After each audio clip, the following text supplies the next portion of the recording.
This week on the Nakala report, UDA goes against UDA in Nakuru. Then Nairobi Senator Edwin Sifuna ousted again. And finally, Health Cabinet Secretary Duale offers an apology. This is the Nakala report. Nick, so Nakala report this week. To begin with, how was your week, man? My week isn't bad. Yeah. Okay. I'm being entertained with the World Cup. It's good. The World Cup. With this cold, it's okay. Yeah. All right. Will you watch Polygamist? Polygamist? Yeah. Will you watch? Yeah. Naanza kukudoubt bwana. Kwa nini? A real man hafai kuwatch Polygamist bwana. Hiyo ni wakina dada. No. You got to find experience from other men. No, that's a bad experience. It's a nice one still. For real? Sure. So this week, we've had so many things happening in the news, and just as we had headlined them, we're going to go ahead and dive right into it. So we're going to start with the story in Nakuru County, where last week, chaos erupted during a youth empowerment meeting held in Sirikwa grounds, Nyota Ward, in Kirusei constituency in Nakuru County. And in attendance was Governor Susan Kihika, Kapsaret MP Oscar Sudi, and Bahati MP Irene Njoki. And according to the police, the confrontation involved suspected goons allied to Kirusei MP Alfred Mutai and Governor Kihika. Yeah? And a statement from the National Police Service spokesman, one Mr. Mushiri Nyaga, said like this, and I quote and I read, the service is pursuing prime suspect, Honorable Alfred Mutai, who is currently on the run, and police have launched a manhunt to apprehend him and other persons connected to the incident. He added, no person, regardless of social status, political affiliation, or public office, is above the law. Nick, is that, especially the last statement, is it true that nobody is above the law? And by the way, this thing, the thing about the goons and everything, I want to compare it to like you starting fire on your neighbor's house, forgetting that you have the same roof. So moto ikitoka huko, itakuja huko. Because you remember how all these things started. It was goons against Gashagwa, kaendelea kidogo, goons against Linda Mwananchi, ODM Linda Ground ajaye kuwa na goons. Sasa unaona goons imekuja mpaka kwa UDA. Sasa ni UDA goons against UDA goons. Was it youth empowerment or goons empowerment? I think both. Because why would goons go interrupt the youth, which many of the goons are youths? They are hired to interrupt every other thing. Like you said that nobody's above the law. Nobody's above the law. And all I know in Kenya, most of elected politicians think they are above the law. But now, Nick, we are being treated to a comedy here that the MP was arrested. Of course, he was presented before the court yesterday, Monday, Yeah. and released on a bond of 100,000 or cash bail of 50,000. Some accomplices, 12 of them. 12 of them, yes, released on 50,000 bail. Is this case going to carry some weight, or is this just the normal shenanigan that is always happening? But let me ask you, Nick. Do you know a single MP in Kenya can pay like 4-5 MPs in Tanzania or even Uganda? Yeah, so 150,000 shillings or 100,000 shillings is a pocket change to that guy. Yeah. We should be placing some hefty penalty on the same so that should serve as an example to others. Actually. Wewe una expect mtu kama Sudi ukimpiga 100k atakuwa anakuambia ni pesa ya kununua breakfast. Yes, kama 5 bob kwake, hata sio breakfast, 5 bob. Sasa those are jokes. Not unless courts don't want money. But now, Nick, this thing of the goons, it has mutated, yeah? At first it was goons against opposition. Now we find ourselves in a situation where goons are it's within the UDA itself. A UDA goon against UDA goon. Could this be a concerning thing for the country? And is the country going to the dogs for that instance? No, that is flexing political muscles. He also wants to show Kihika that he is a man indeed, and he can talk. And of course, in Nakuru, there's a lot of, Nakuru, the Nakuru County, the history of governors, they've been one term. Starting, Mugua was one term, Kinyanjui was one term, so maybe Kihika is also facing... That's why I've told you, some political muscle trying to be flexed. Yeah. So what do we do about this goonism thing? Because it's now getting out of control. No civilian hires goons. Let the government deal with the goons because they're the ones responsible for the same. Are you sure of your statement? Yeah. Isn't that guy in UDA in the government? Yeah, they're both in government, actually. That's what's surprising. It's not a... So let the government deal with it because they government goons against government goons. Yeah, they know. Hey. Hapo mambo ni mbaya. But as we head towards the general election, we just hope that things are going to come back into order, because if we continue this way, kama imefika penye government inatoa government goons against government goons. And kama karau kujishoot mkono. Iko sawa?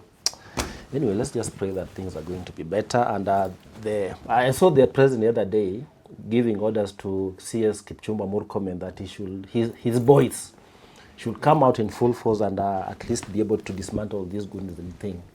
He was talking about the 25th demonstrations. Ya kesho hii. Hiyo tu. Sio goons in general. Sio wale wengine. Now, by the way, talking about the 25th, some civil rights activists and I think the Gen Zs came out yesterday and released a statement. Wakasema this time itakuwa mbaya. The government has said no demonstration should take place tomorrow. No, they said they'll allow, but no one should be found with a stone, with a stick, or even a matchstick. But they claim they'll protect the demonstrators. But the peaceful people, demonstrators. The march I know, they just carry flags and water and phones. And then there are goons who will come there with the stones, and the hired goons who will be planted there to make the demonstrations look ugly. In fact, there's an allegation by the former deputy president, Rigathi Gachagua, who said, he made the allegation yesterday, he said that 200 million was withdrawn from Upper Hill under the office of the Interior Ministry, and this money purposefully is to arm goons, to facilitate them, to be able to cause chaos tomorrow and make the demonstration look like there is some ugly scene. Okay, with the 200 million shillings facilitate all the goons countrywide, because the demonstration is supposed to be in 47 counties. He actually pointed out that they are targeting main areas, specifically Nairobi and Central. Unajua maandamano siku hizi sana sana inakuanga hizo sehemu mbili Mbona maandamano ile hepa Kisumu? Omera, I think wanakula samaki sana maybe. They've become lazy, right? maybe. They've forgotten their calling, Yeah, they forgot their calling. Me being one of them. Anyway, this Mambiagunism, I think it needs to be addressed, because this is how Mungiki started. This is how militias start. Inazanga hivi, and then when it's beyond control, it becomes something else. And this is how wars are started in the country, by the way. Well, just lack of proper... Do you know these goons are not employed in the first place? Most of them are not. Who can come here and pick you up and say, okay, Nick, let's go there and picket and throw stones? And they are given 1,000 shillings. Sometimes you are promised and it's not delivered. And a bottle of makali, unakunywa kesi moja, unararuka kichwa. Anyway, God help us. That's all we can say for that case. And now, moving on, Nairobi Senator Edwin Sifuna has rejected the Orange Democratic Movement's decision to remove him as the Secretary General for a second time, describing the process as unconstitutional, unfair, and contrary to the party's constitution. And in a statement issued on Tuesday, Sifuna's Linda Mwananchi team said the latest decision by ODM National Executive Committee, NEC, mirrored an earlier attempt to remove him from the office that was challenged in court in February. This comes in the wake of the ODM Executive Committee which had announced Sifuna's removal on Monday following internal disciplinary proceeding, a decision that has deepened divisions in the party. And the committee, through Rarieda MP Otiende Amolo, said, and I quote him, "As the National Executive Committee, we were presented with a report of our internal disciplinary committee, and in that report, they made it very clear that they had given an ample time or opportunity to the Senator, Edwin Sifuna, to respond." The statement added, "He actually responded through his lawyers, and therefore, the question of procedural fairness has been taken care of. He was allowed to respond." Nick, hii mambo ya ODM, okay, I don't know whether to call it ODM, because kuna ODM linda mwananchi, ODM linda ground. This purported removal of Sifuna as AG, last time walimtoa, koti kamrudisha. Well, the ping pong game. There's this fear factor in the top hierarchy of ODM today, of the latter day. Because Sifuna is only one person. Why are they afraid of him? If anything, they're trying to make him stronger by day. The more they throw stones and jibes at him, the more he becomes stronger. One thing, if I was Sifuna, I could have stepped aside and leave them alone. Because all I know is somebody is behind it. And they want to leave ODM as a low political entity. But you know what? Sizing it into a small village politics. Do you know, Nick, something? Let me tell you something. Huh? Sifuna, you're saying that Sifuna should just leave ODM and leave it alone. Not leave ODM, but should leave that second position. Alone. Yeah. But you know what? Huh? And allow them to do what they want. Look, it's smart politics for Sifuna to stay there.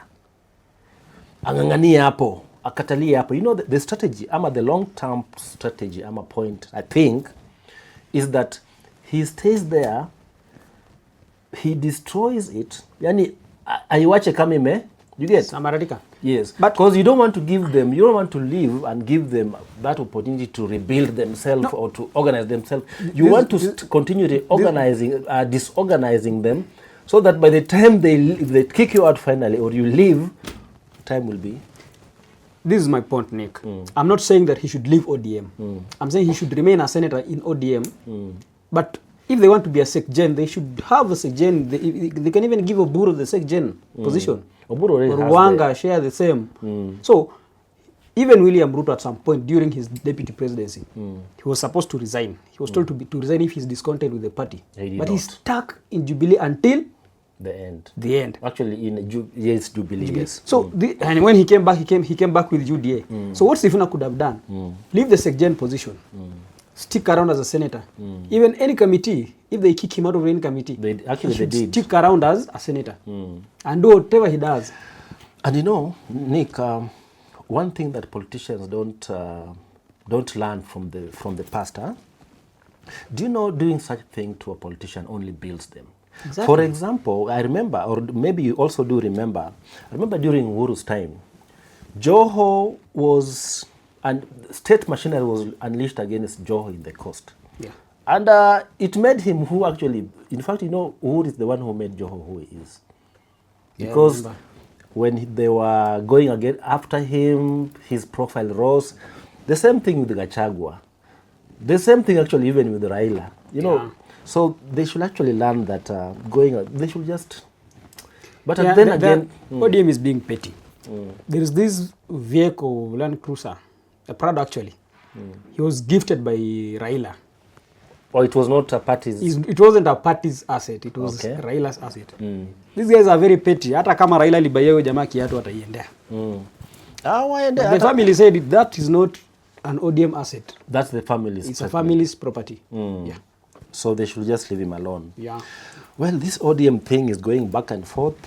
We wonder what will be, because now, as things stands now, I think they're going back to court. Or is it the political party, the tribunal or something? Yeah. So it's going to be back and forth until when they finally settle it. It's going to be too bad for ODM. But I think Sifuna, he's losing nothing, is he? He's losing nothing. Actually, he's gaining ground day by day. Because they're saying like he's being what? being sacrificed. He's getting the upper hand. Anyway, hizo ni siasa, wacha wapambane. Linda ground, linda mwananchi. Kama watarudi wakuwe ODM wanaweza? I doubt. Okay. Their own problems, ndio. Sisi ni wananchi, sisi tunangoja debe. Na make sure you vote bwana. Najua last time kama huku vote. Mimi? Unasema unangoja debe. Hadi nikajivotia. Good. And finally, Health Cabinet Secretary Adan Duale has secured relief after the High Court declined bids to impose a 15-month jail term in contempt proceedings over the disputed Ebola quarantine facility in Nanyuki. Instead, the court discharged him and issued a warning against future non-compliance with court orders. And delivering the ruling on Tuesday, High Court Judge Patricia Nyakundi said, and I quote her, "I have noted that Mr. Duale has indeed submitted himself to the authorities of this court. He has, as was required of him, tendered his mitigation, and I note he has rendered an apology." The judge added, "Since this is the first instance that the minister is responding to this, I'll give him the benefit of the doubt that he is actually disobeying the court. For that reason, I will accept the apology that has been sent, especially as he has been categorical that he recognizes the authority of the court." Nick, kama ingekuwa ni wewe disobey the court order na sio Adan Duale mister, kungendaje hapa? Ningeslapiwa 24 months, wacha 15 months. So wanyama wengine ni sawa kushinda wengine ama namna gani? The animal farm, my friend. So that boy Duale one day stamped himself claiming that it will be built whether they like it or not. I'm calling him a boy because I remember that. At some point when you think like a boy, you're supposed to be addressed the same. Yeah. Because he said wapende wasipende. And another thing also, you know, the court was not, I'm not sure if they weren't prudent enough, because we want to know if this facility is going on in Nanyuki or not. Why was that issue not brought up in court? Is the facility going on ama namna gani? Because they just say apology. Apology for what? All I'm sure of is that the court stopped the construction of the facility. But why is he apologizing? He's apologizing for the remarks he made. Or remarks? Yeah. Not that they continue to build? The remarks he made. Okay. Yeah, because the court had already made a ruling that it should not be built. And so he said it will be built whether they like it or not. He was actually addressing the court. Yeah. So are we sure that this thing is not being built? Let me hope it's not being built. Because I think the most prudent thing could have been for the judge to issue or to give a clearance for the media to visit the facility to make sure to make sure that there is nothing going on there. Because from rumors have it that this construction business around that place has gone up so much. Malori za mchanga, za kokotos, ukitafuta saizi hiyo area huwezi pata cause zimepeleka mchanga. Some whistleblower will come up. We'll find the truth. But why couldn't the court actually do an order for them to go in there and see if there's something built ama ni mchezo ama ni story tu? Tutajua. Now, this reminds me of a quote by one Barack Obama who was opening his library in Chicago on, was it the 19th of June? Yeah. He said that nobody should be above the law and nobody should be beneath its protection. And I think in this country, we fall far away from both statements. Because I think the law mostly safeguards the... Now, by the way, it's not just about this only. I remember the courts once said that police persons, like tomorrow is a protest, yeah? Allegedly, yeah? Maybe not. Police ordered that the policemen who are going to respond to those protests should be in full uniform and not masked. But from what we've seen, even from the demonstration ile ya juzi ilikuwa ya nini? The matatu. Yeah, matatu. They were in plain clothes and some of them were masked. So does court really matter in this? These masked officers actually are the killer police. Yeah. How do you mask yourself when you're going to protect the lives of others? But the court ordered that they should not be masked, number one. They should be in full uniform. That is not happening. They're the ones who breach the court's rules, orders first. Yeah. So even Duale doing this was just... It's a normal state of affairs. Hakuna kitu atanifanya. Hebu na wewe jaribu. Utatafutwa mbao kwa shingo. Ukiombwa ID useme sina, you are arrested. Which in fact there is nowhere in the constitution where it asks you to police you. But the police normally they used to. Bado wanafanya hivyo. Yeah, so ukipata na bag watakuomba ID. Wakisearch bag wakose kitu ndani wanakuomba ID. Are they supposed to ask for your ID? I don't know why they ask for. But they, you know, Kenyan populace, we are so much ignorant to the law. In fact, do you understand or do you know that a police officer is not even supposed to come to your house without a court order? Not even without a warrant of arrest? Yes.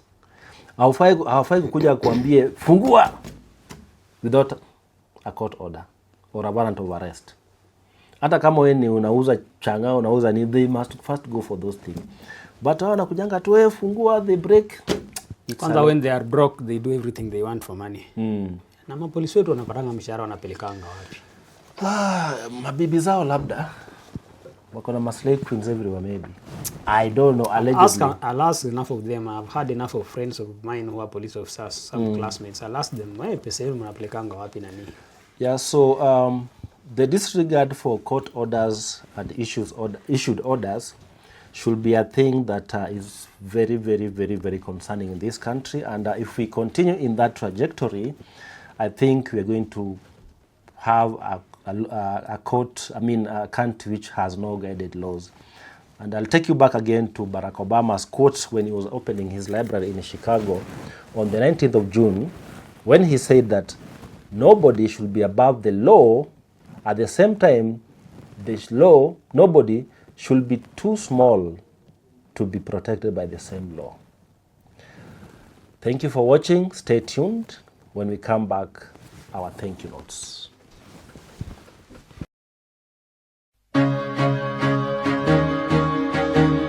Welcome back. Welcome to the Nakala Report. It's time now for our thank you notes because we don't like ending without thanking a few people, a few instances, or a few things. Nick, we should thank a few people, a few instances, or a few things. Whom do you think we should thank? The government and the president. I'm told that they're making efforts to compensate those who are... Oh, the compensation. Yeah. The compensation for the victims of the demonstration of the 25th. Police, yes. Brutality from police, yeah. All right. Let's at least thank them. But that's a good thing, huh? I think. All right. So let's thank the president for offering compensation. Walifanya State House. Yeah, but my question is, if you can compensate people for injuring them, then they should also give us their own relief so that we injure them so that we can also compensate them. We'll come to that. Let's thank him first. Yeah, thank him. Because of the compensation, let's thank him. Yes, let's thank him first. All right, here we go. Thank you, President William Samoei Kipchirchir Arap Ruto. But did you know he's called Kipchirchir? Yeah. How about Arap? Arap, I know. Oh, okay. Arap is son of. Yeah. Yeah. For offering compensation towards victims of human rights violation covering between 2013 and 2025. Nick, there is a compensation for the victims of police brutality And what they are saying is that the compensation is going to cover from 2013, ile maandamano za huko nyuma, mpaka ya 2025. Hii ya kesho ni kama bado iko kwa budget. Itabudgetiwa usijali. So what is interesting, Nick, is they're compensating 3 million for deaths. Kwanza, the first question, how do you compensate me when I'm already dead? Aya, wacha niendelee kidogo. Secondly, for severe injuries, they're compensating 1 million. For sexual assault, 1 million. For minor injuries, 500,000. Alafu wanabiashara wenye walipoteza vitu 50,000. Yeah. Supermarket inachomeka alafu wanalipa 50,000. So jokes. The question is, Nick, you alluded to something when you're saying that, okay, what were you saying? Just say it first. If they can harm you, knowing well that they'll compensate you, why can't they also give us their relatives so that we arm them so that we still also can compensate them, tuchange pesa to compensate? Unachochea bwana. Si chocha. If you know you can punish someone, knowing well that you'll pay him, why should you punish him? But it doesn't make any sense, huh? Because why compensate kama umejua kwamba wewe ndio inflict the very same thing? And what gets me even more mad about this thing is, Nick, number one, the compensation is coming from taxpayers. Exactly. Number two, those perpetrators, hatujaambiwa ni kina nani, hatujaambiwa wanafaa kushtakiwa, there is nothing. So the police, I think here they are giving like a blank check to the police. You go do whatever you want to do. Fiatua, uwa, nini, si tutalipa. Na sio wao wanalipa. Ni pesa yetu inalipa. Ni pesa yetu inalipa. What is that? On that point of businesses being paid 50,000, I think they know these things are insured. Kioski ya nani iko insured? Yeah. Mama mboga mgani mwenye alimwaga nyanya zake ni insured? Not at all. Not at all. So, Nick, I'll still go back to this. This is something that I think our lawmakers need to interrogate and be able to get. Because if we just be offering these compensations without taking people to account, it's like the game of the jungle, you know? Because unaua watu, nitalipa. So like you're just saying, if these leaders, maybe they should also offer us their kin and kith, wauliwe, alafu wapewe pesa tuone venye watasikia. It's not right at all, by the way. And they normally say that police are there to protect lives and property. Ours do not protect. Our bullets are not made for criminals. They are made for civilians. And somebody was asking rightfully, and they are saying, why can these policemen that are trigger happy, mbona asipeleke huko Marakwet kwa what do they call those people? The thieves. Cattle rustlers. Mbona wasipeleke huko? Mbona wanatuletea hapa hivi? Jamani waoga. Akisikia sauti ya bunduki anajificha. Ana shooting mtu ana bunduki? Mwenye ako naye hapa. Haezi shoot bunduki. Anyway, tomorrow is another day, another protest. I hope they'll be careful. Tear gas will be used well. Bullets will be used well. Water cannons will be used well. Spiced sometimes. Yeah, spiced water. Full of ammonia. Yeah. Hey. Anyway, kesho kwanza maji itatumika sana because of this weather. Tear gas haiwaki vizuri. Yeah, maji itatumika sana. Anyway, for the police, I hope that tomorrow you observe the sanctity of life. And for the protesters, do a peaceful demonstration as you've always done. But of course, there is always a risk of infiltration by the goons. Yeah. Sasa hapo ndio kunakuwa na shida. Because I believe protesters wanakuanga always peaceful. The real ones, the genuine ones. Infiltration, unapata magoons. Anyway. At some point I say, if God could be sending any woman, an angel, any woman pregnant, the way he sent an angel to the mother of Jesus, I think many men would not be available today. Okay, we are being biblical now. Yeah, because how can a man shoot another man knowing well that I'm doing a wrong thing? I don't know. It happens. It happens. Men are not men anymore. Or human is not being human anymore. Anyway, so we thank somebody else, Nick. So we just hope that the protest scheduled for tomorrow, that are going to happen tomorrow, are going to be peaceful, and we will not lose other lives again for them to be compensated. Nick, who else do we thank? I love football. Let's thank Messi. Messi. Anaitwa Lionel Messi. Lionel Messi. Okay. What are we thanking him for? Hey, that man is Argentina. Yeah. Wachia hapo tumthank kwanza. All right, so here let's thank Lionel Messi. Here we go. Thank you, Lionel Messi, for standing in big all the way for Argentina. Nick, mimi sio mtu wa ball. So hapa sitakuwa na maneno mingi ya kusema.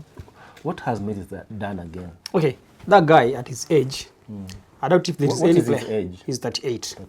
38. Yeah. Nani anazungusha watu hivyo? I doubt if there is any player at his age who has ever staged like him and scored goals like he's done. Yo, Argentina so far scored 5 goals in 2 outlets, in 2 appearances this season at the World Cup. And all goals have been scored by Messi. All?